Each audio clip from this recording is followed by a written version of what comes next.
꿈에 계신 여러분 주님의 이름으로 환영합니다. 수요 바이블 엑스포에 함께 오셔서 오늘도 하나님 만나는 기쁨이, 그리고 하나님의 음성을 듣게 되는 기쁨이 넘치는 수요 예배가 되기를 간절히 소원합니다. 이 시간 우리 조용히 기도하면서 하나님 앞으로 나아가겠습니다. 하나님 아버지 감사합니다. 오늘도 하나님 앞에 나와서 예배 드릴 수 있도록 하나님 자녀 삼아주신 것 감사드립니다. 하나님, 저희들은 하나님 앞에 예배 드릴 때 하나님을 만나는 기쁨이 넘치게 하여 주시옵소서. 그리고 하나님께 기쁨 드리는 저희들의 예배가 될 수 있도록 성령 하나님, 저희들의 마음과 생각과 모든 것을 이 시간 주장하여 주옵소서. 하나님의 음성을 듣기 원합니다. 하나님의 터치하심이 이 시간에 임하기를 원합니다.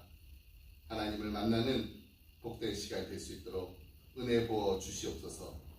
감사드리며 이 모든 말씀 예수 그리스도 이름으로 기도드립니다. 아멘. 시간 찬송가 304장 함께 찬양하시겠습니다. 그 크신 하나님의 사랑.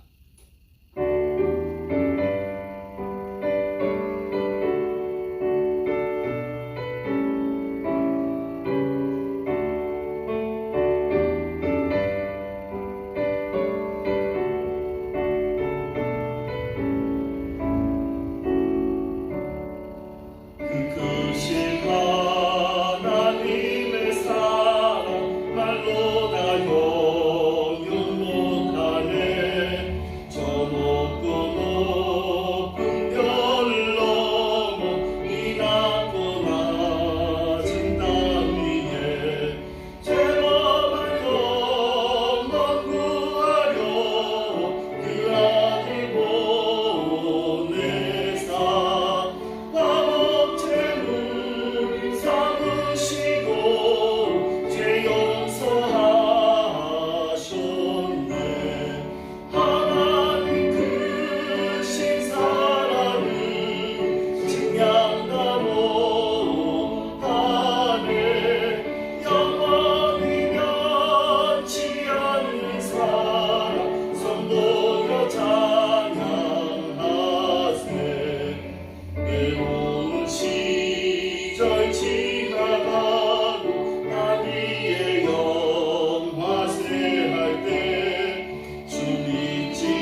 주시리라. 매일 기쁘게 함께 박수치면서 찬양하시겠습니다.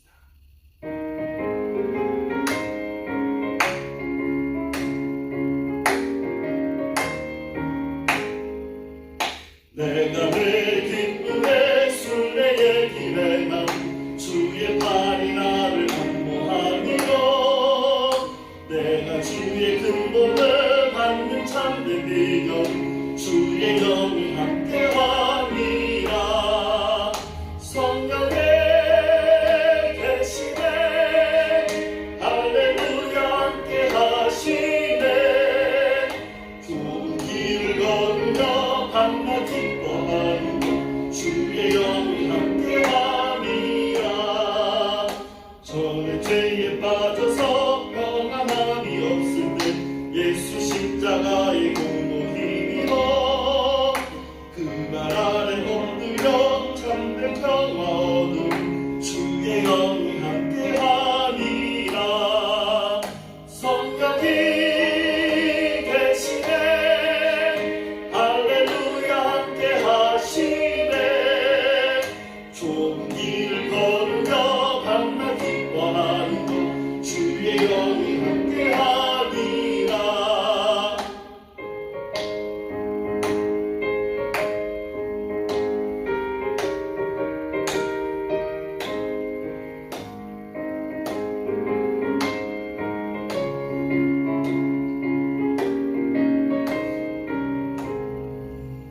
나와 동행하시고 모든 염려하시니 나는 숫대새와 같이 기쁘다.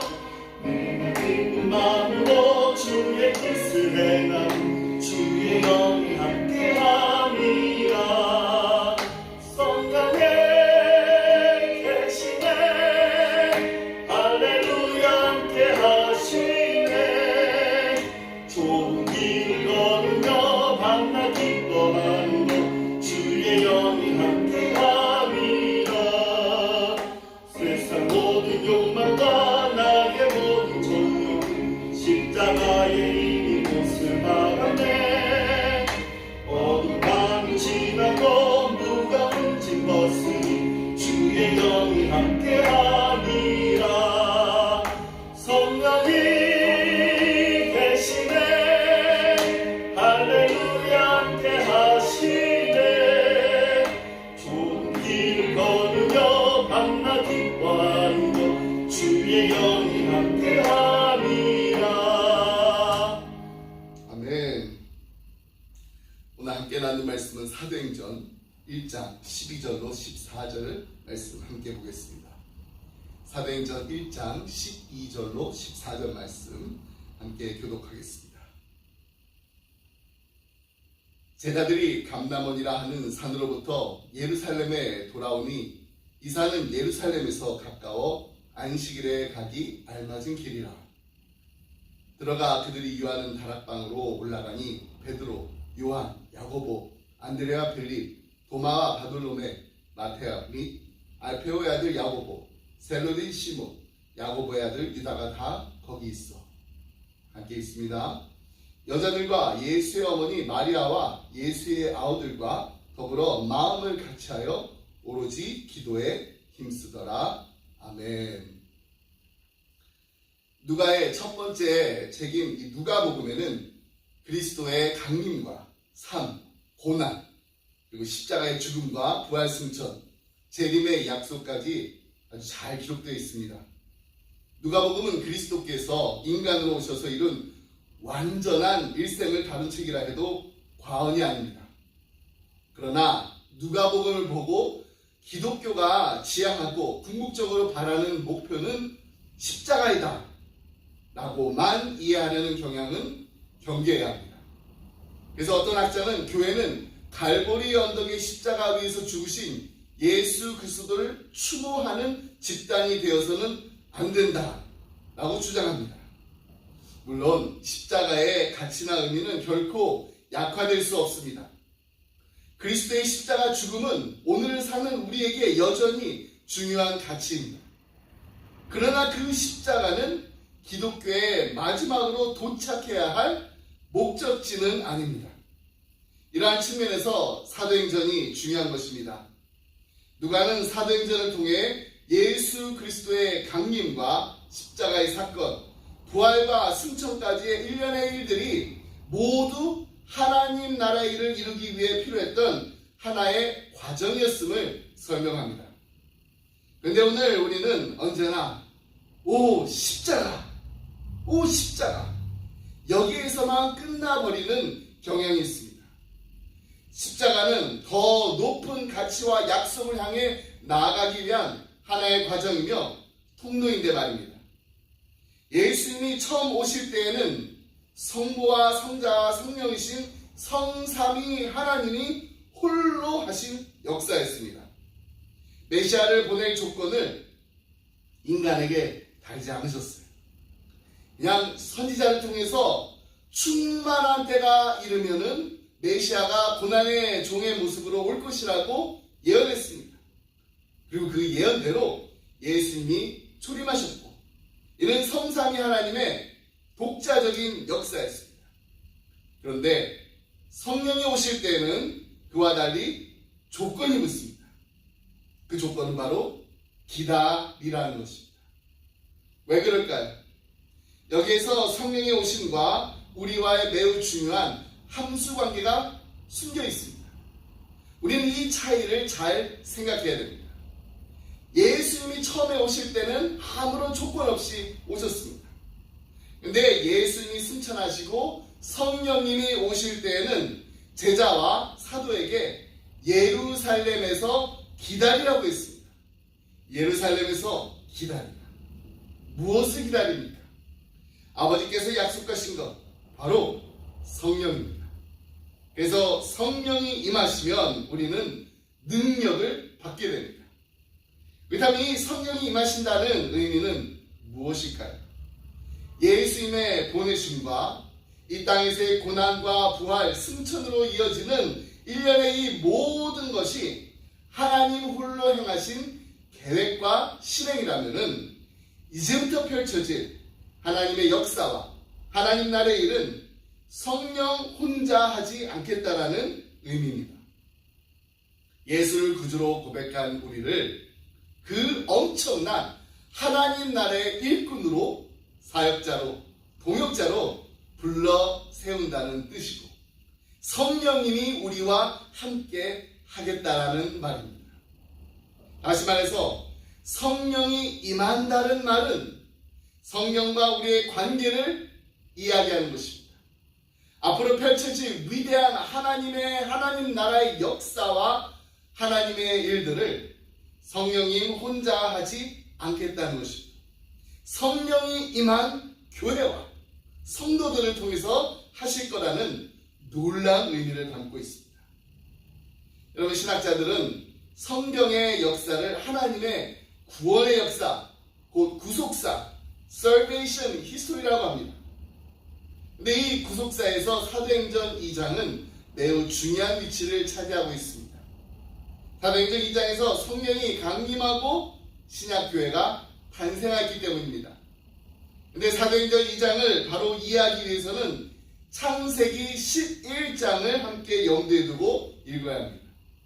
왜냐하면 창세기 11장에서 인류가 경험하게 된 문제의 해결의 희망이 비로소 사도행전 2장에서 시작되기 때문입니다. 창세기 11장에서 어떤 일이 있었나요? 인류는 바벨탑을 쌓다가 하나님의 심판을 받아서 무너져 전 세계로 다 흩어져 각기 다른 언어를 사용하는 민족들이 되었습니다. 민족과 민족 사이에는 벽돌이 쌓여지고 언어와 마음이 소통이 되지 않는 갈등을 경험하게 되었습니다. 그런데 사도행전 2장에서 성령이 강림하고 성령을 체험하자 인류는 역사상 처음으로 그들이 사용하는 언어가 다름에도 불구하고 한마음이 되어서 한 메시지를 듣고 민족과 언어의 벽을 넘어서 유대인과 이방인의 그 벽을 초월한 한 공동체를 형성하게 됩니다. 이것이 바로 신약교회의 탄생이었습니다. 이런 성령의 강림 그리고 교회의 탄생이 이루어진 곳이 바로 예루살렘 옛성 시온 문을 나와서 100m 지점에 있는 시온 언덕에 자리 잡은 2층 다락방이었습니다. 오늘 우리 함께 읽은 본문 12절에 보면은 이제 예수님의 제자들이 감람산에서 다시 예루살렘으로 돌아옵니다. 그리고 13절에 보면은 그들은 그들이 유하고 있던 다락방으로 올라갔다고 했습니다. 지도를 함께 다시 보겠습니다. 여기가 바로 감람산입니다. 그리고 여기가 예루살렘 성전이 있습니다. 예루살렘 성전으로 간 것이 아니라 여기 있는 다락방으로 갔습니다. 다락방. 이 다락방은 평소 예수님과 제자들이 자주 모이던 마가 요한의 집에 있던 다락방이었습니다. 여기서 예수님은 제자들과 마지막 만찬을 함께 했고 제자들의 발을 씻겨주신 바로 그곳이 이 다락방이었습니다. 바로 이곳에서 이들은 성령의 강림을 경험했고 성령에 충만하여 복음을 전하기 위해 전 세계로 나아갔습니다. 여기가 바로 신약교회가 탄생한 요람이 된 곳입니다. 그렇다면 어떻게 해서 예수님의 처음 제자들이 성령의 충만함을 경험할 수 있었을까요? 우리는 이 질문에 대한 분명한 답을 알아야 합니다. 왜냐하면 이 시대를 살아가는 우리에게 맡겨주신 선교의 그 사명을 감당하기 위해서는 우리가 성령 충만해야 되기 때문입니다. 우리는 오늘 본문 말씀을 통해서 성령 충만의 비밀을 알 수가 있습니다. 첫 번째, 우리가 성령 충만하려면 먼저 주님의 말씀에 순종해야 합니다. 우리는 예수님의 제자들이 마가의 다락방에 다시 모인 것이 주님의 말씀에 순종하기 위해서라는 것을 잊지 말아야 합니다. 이 다락방에서의 성령 체험의 시발점이 된 사도행전 1장 4절 말씀을 함께 읽겠습니다. 사도가 함께 모이사 그들에게 분부하여 이르시되 예루살렘을 떠나지 말고 내게서 들은 바 아버지께서 약속하신 것을 기다리라. 근데 예수님께서 제자들에게 분부하신 이 말씀이 주님이 처음으로 제자들에게 주신 말씀이 아니라는 것입니다. 이미 누가복음 24장 49절에서 보면은 제자들에게 예수님께서 분부하신 말씀이었습니다. 볼지어다 내가 내 아버지께서 약속하신 것을 너에게 보내리니 너희는 위로부터 능력으로 입혀질 때까지 이 성에 머물라 하십니다. 그렇습니다. 성령 충만은 순종의 자리에서부터 시작되었습니다. 여러분 누가 성령 충만을 받습니까? 예수님의 말씀에 순종했던 제자들입니다. 예수님께서 예루살렘에 머물라고 하니까 머물렀고 모이라고 하니까 모였고 기다리라고 하니까 기다렸습니다. 이들은 주님의 말씀에 무조건 순종했던 것입니다. 그리고 이렇게 순종한 사람들에게 성령이 부어진 것입니다. 사도행전 5장 32절 말씀입니다. 우리는 이 일의 증인이요 하나님이 자기에게 순종하는 사람들에게 주신 성령도 그러하니라. 하나님이 자기에게 순종하는 사람들에게 주신 성령이라고 했습니다. 이동훈 목사님께서 이런 말씀하신 적이 있습니다. 여러분 저는 지금까지 목회를 하면서 매사에 계산에 빠르고 매사에 비판적이고 매사에 부정적인 성도들이 성령 충만함을 받은 것을 본 일이 없습니다. 성령 충만함을 사모하신다면 먼저 하나님의 말씀에 온전히 순종을 결단하십시오. 주께서 모이라고 하면 모이십시오.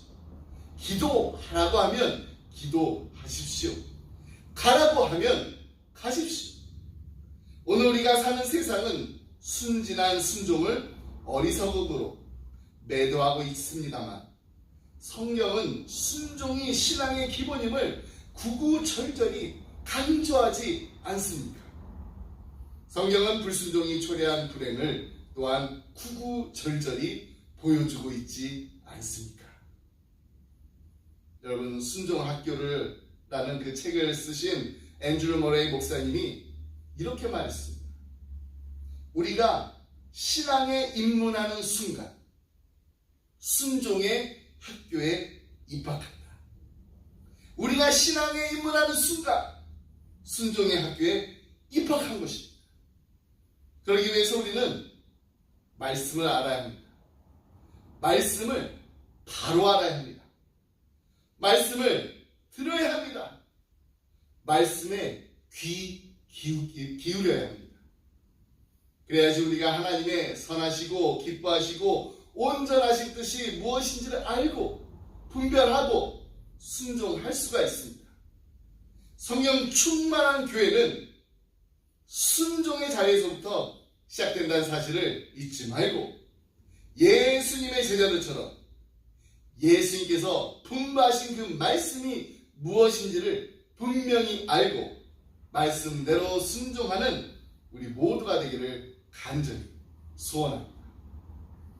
두 번째로 성령 충만의 비밀은 성령의 능력을 사모하며 구해야 합니다. 예수님께서 이미 처음 제자들에게 성령이 임하시며 그들이 권능을 받고 예루살렘과 온 유대와 사마리아와 땅 끝까지 이르러 그리스도의 증인이 될 거라고 말씀하셨습니다. 그러나 동시에 성령의 권능을 받기 위해서는 그들이 얼마간 예루살렘에 머물며 성령의 그 능력이 임하도록 기다려야 한다라고도 말씀하셨습니다. 또한 그 약속하신 성령의 능력을 구해야 된다라고 말씀하셨습니다.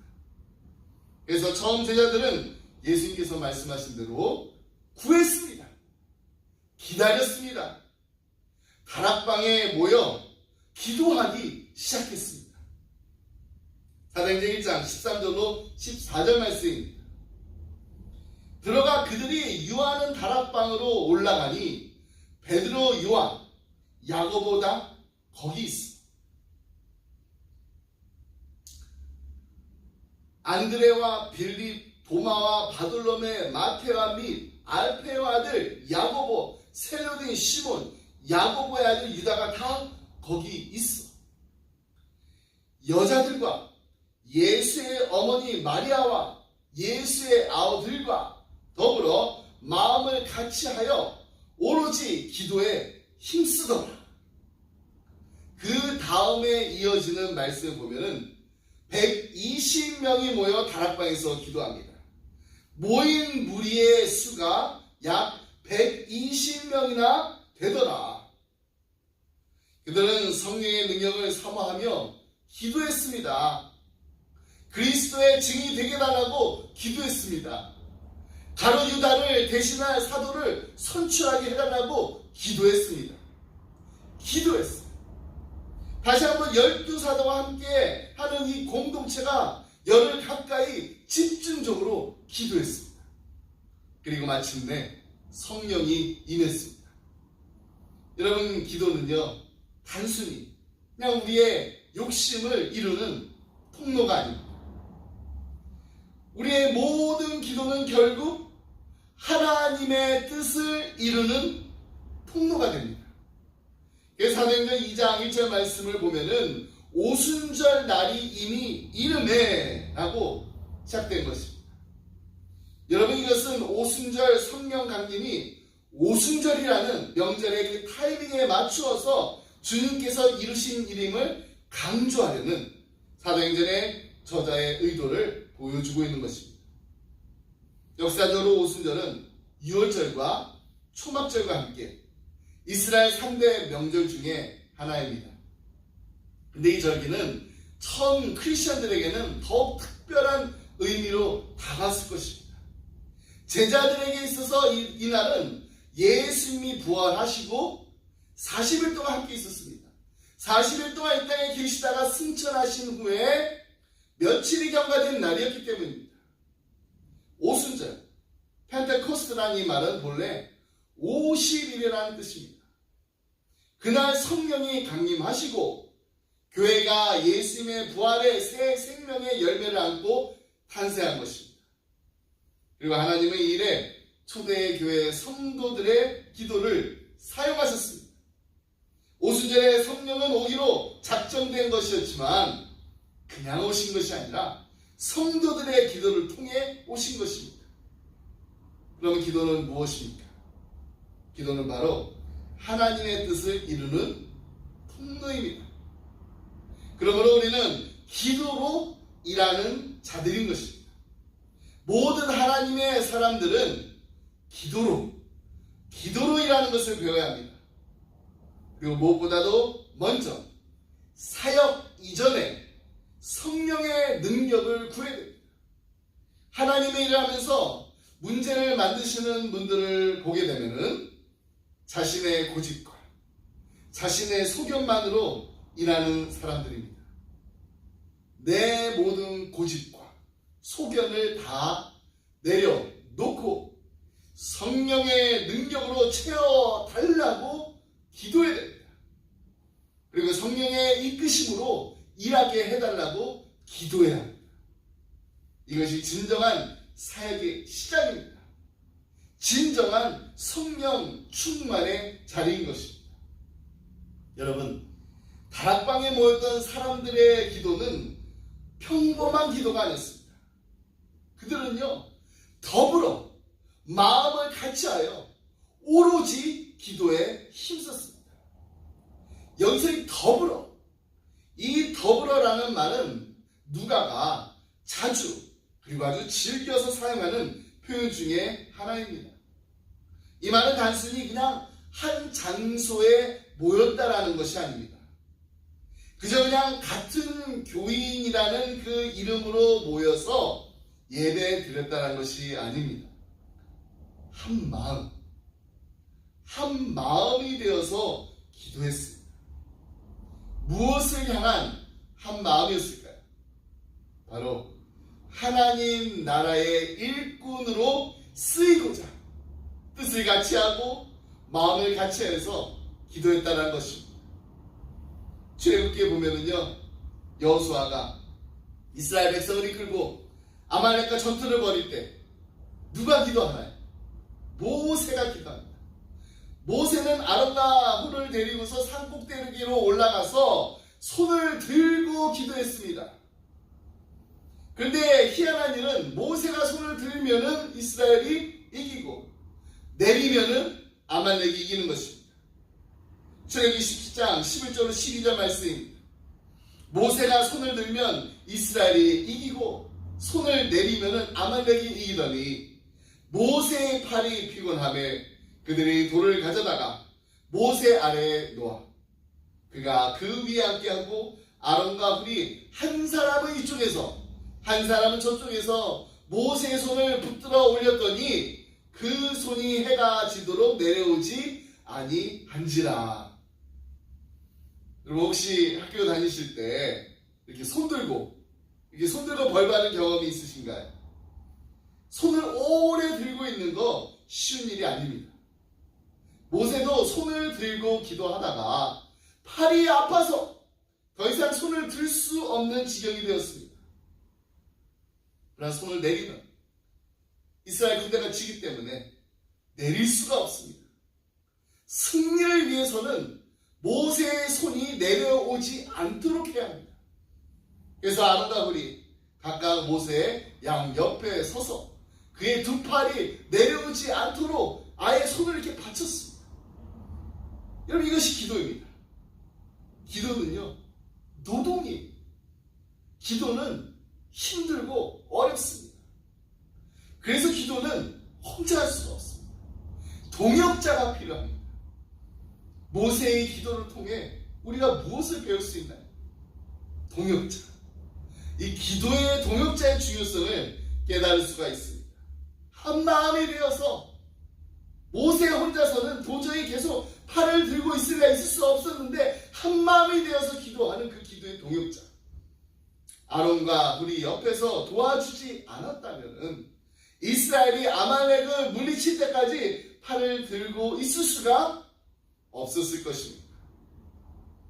인간은 매우 연약하여서 하루 종일 팔을 들고 버틸 수 없는 사람입니다. 한 사람도 그렇게 버틸 수가 없어요. 모세도 마찬가지였습니다. 아론과 훌이 함께하지 않았더라면은, 즉 동역자가 없었다면은 이스라엘은 결코 전쟁에서 승리할 수 없었을 것입니다. 이런 기도에는 반드시 동역자가 필요합니다. 여러분, 우리의 기도의 팔이 아플 때 양쪽에서 이렇게 팔을 받쳐주는 그런 기도의 동역자가 있으십니다. 그 또한 누군가의 나는 그런 기도의 동역자가 되어주고 있습니다. 누군가 인생 가운데 다 고통을 만나게 됩니다. 태풍 앞에 성과 같은 그런 위기의 순간이 우리에게 닥쳐옵니다. 그래서 우리는 혼자 기도할 수 없습니다. 기도의 동역자가 필요합니다. 이런 무슨 일을 하든지 혼자는 둘보다 힘이 들게 되어 있습니다. 다시 말하면은 둘이 하게 되면은 혼자 하는 것보다 힘이 덜 들게 됩니다. 신앙생활에서도 마찬가지입니다. 혼자 힘으로 어느 정도까지는 버틸 수 있습니다. 하지만 언젠가는 넘어져요. 근데 더 이상 힘이 없어 넘어질 때 누군가 곁에서 도와준다면은 우리는 다시 일어날 수 있습니다. 이스라엘 민족의 탁월한 지도자였던 모세, 이 모세라 할지라도 그는 혼자 할 수 없었습니다. 기도할 때 아론과 훌이 필요했습니다. 이것이 영적인 원리입니다. 함께 기도할 수 있는 친구가 진정한 동역자입니다. 돈과 지식이 많고 나를 명예롭게 해주는 사람보다 나를 위해 기도해주는 사람, 그 기도해주는 사람을 친구로 삼으시기 바랍니다. 나에게 정말로 필요한 친구는 바로 기도하는 사람입니다. 나와 지금 가까이 사귀고 있는 사람, 기도하는 사람인가요?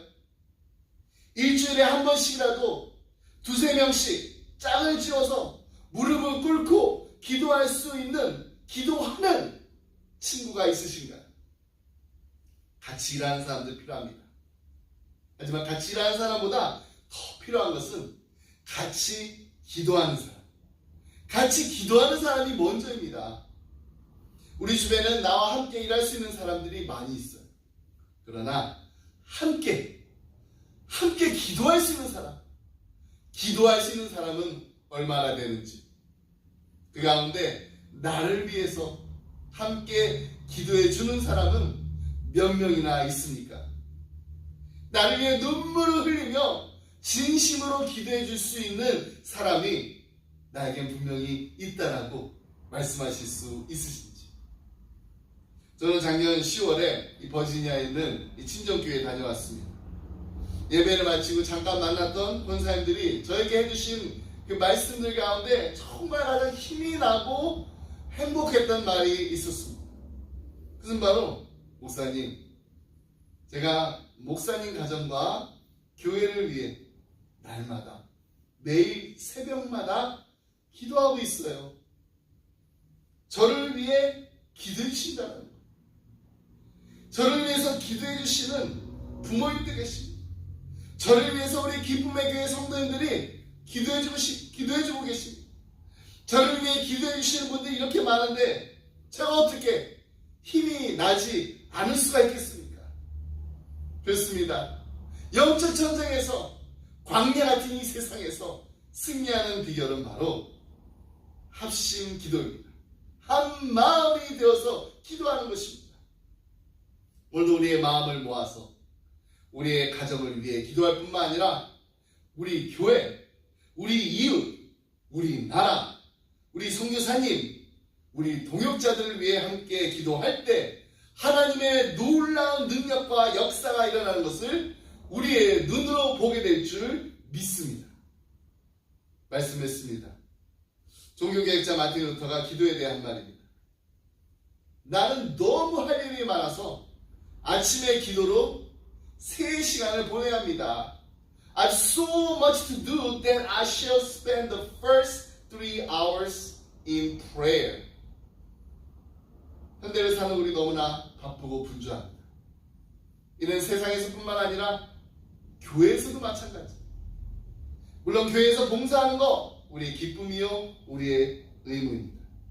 그러나 교회 안에서조차 너무 많은 일로 이리 뛰고 저리 뛰고 이 사람 저 사람 만난 일 때문에 정신이 없다라고 하면은 이것은 바람직한 모습이 아닙니다. 기도보다 미리를 더 많이 하고 기도보다 사역이 더 많다면은 그것은 바람직한 교회 모습이 아닙니다. 근데 많은 경우 우리들의 교회에는 정말 깊이 묵상하고 기도하고 잠잠히 하나님을 기다리는 시간이 너무나 적습니다. 교회 안에서만 그런 것이 아닙니다. 가정생활에서도 묵상하는 시간, 기도하는 시간, 침묵하는 시간, 하나님을 기다리는 시간이 너무 적다라는 것을 발견하게 됩니다. 우리가 이렇게 바빠서야 하나님이 어떻게 우리에게 말씀하시겠습니까? 하나님께서 분명히 우리에게 말씀하시는데 그 말씀 우리가 어떻게 듣겠습니까? 사람들은 대부분 하나님께 자신의 생각을 그냥 전달합니다. 전달하는 것으로 기도를 끝냅니다. 심지어 우리가 하나님께 감사 기도를 드리면서도 하나님 감사합니다. 이 감사하는 말만 고백하고 끝내는 경우가 있습니다. 하나님 감사합니다. 할렐루야. 근데 거기까지. 이게 전부란 것입니다.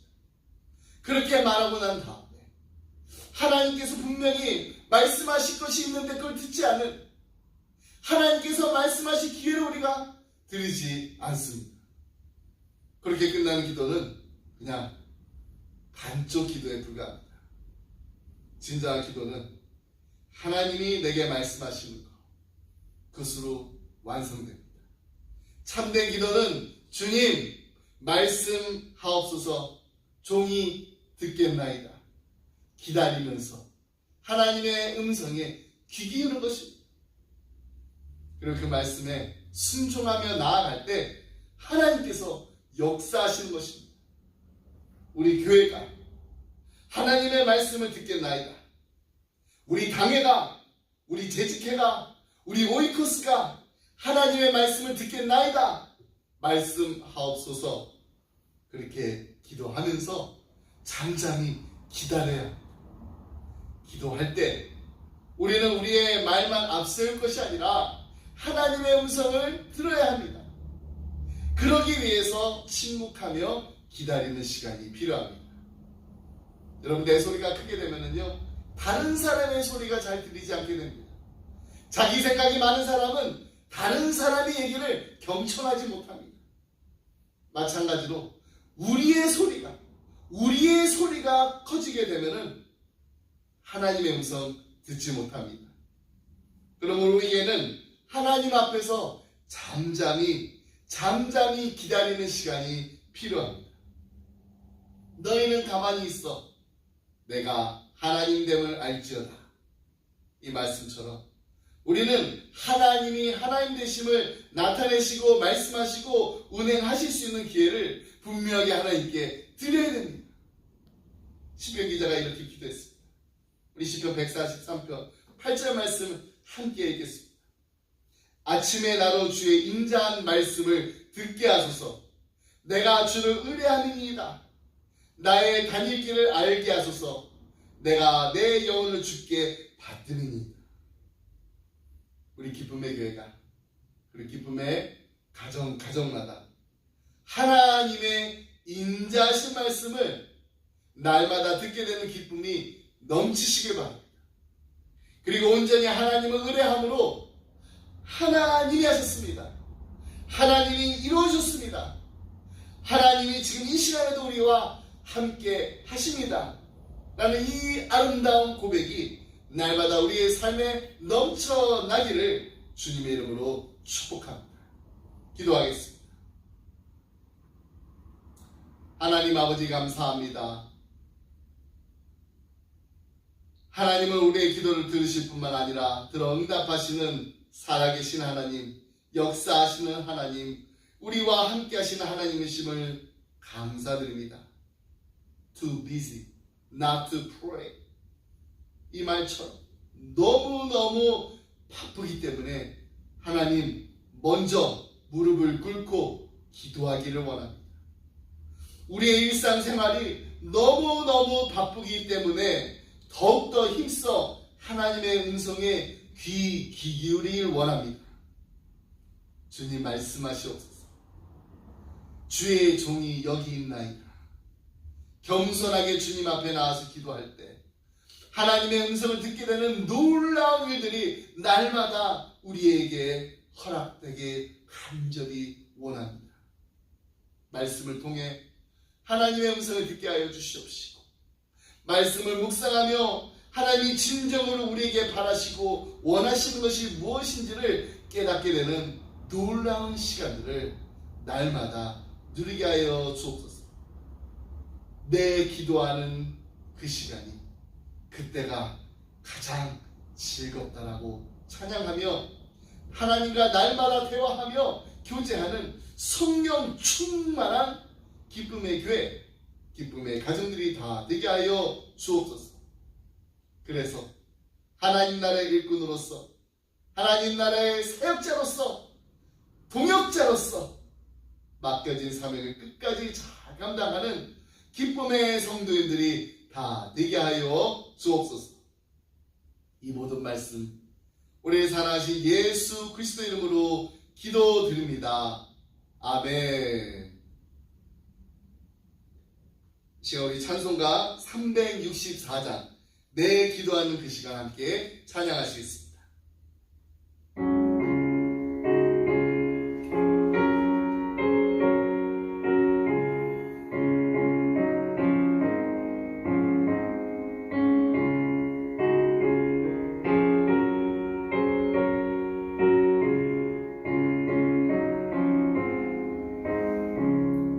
내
지금 우리 주 예수 그리스도의 은혜와 하나님 아버지의 그 크신 사랑과 성령님의 감동감화 교통하심, 하나님 날마다 우리의 삶 가운데 성령 충만하게 원합니다.